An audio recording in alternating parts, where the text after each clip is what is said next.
surroundings will affect you and they will shape you. And as we look at the life of Lot, we understand that what has happened to Lot has been a slow process. This did not happen on the first night in Sodom. As a matter of fact, the word vexed in verse 7 and verse 8, it is a word that means to wear down with time.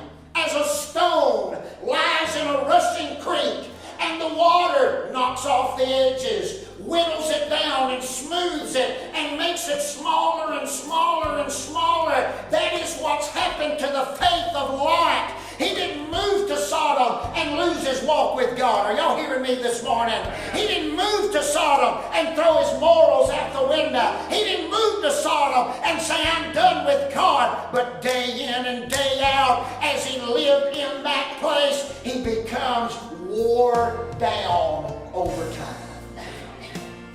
Did you know that it is in Genesis chapter 13 that Lot stands on the mountain and he looks out at the well-watered plains of Sodom and Gomorrah and he says, ooh, that'd be a pretty place to build a house.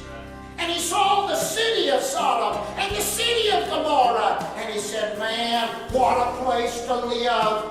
And in chapter 13 of Genesis, it goes down to Sodom and Gomorrah. And it is not until 6 chapters later that God shows up in chapter 19 and said, I've got to destroy Sodom and Gomorrah. And when God got to Sodom and Gomorrah, Lot was no better than the citizens of that city.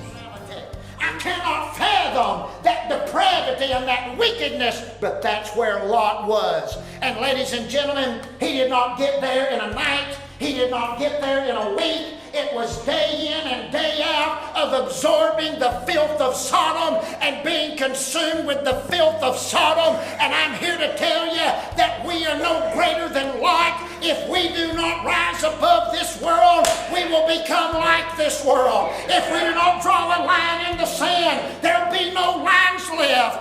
You better make sure that you teach your children what's right and wrong. You better make sure you teach your young people what is acceptable and what is not acceptable. It's not the preacher's job to raise your children.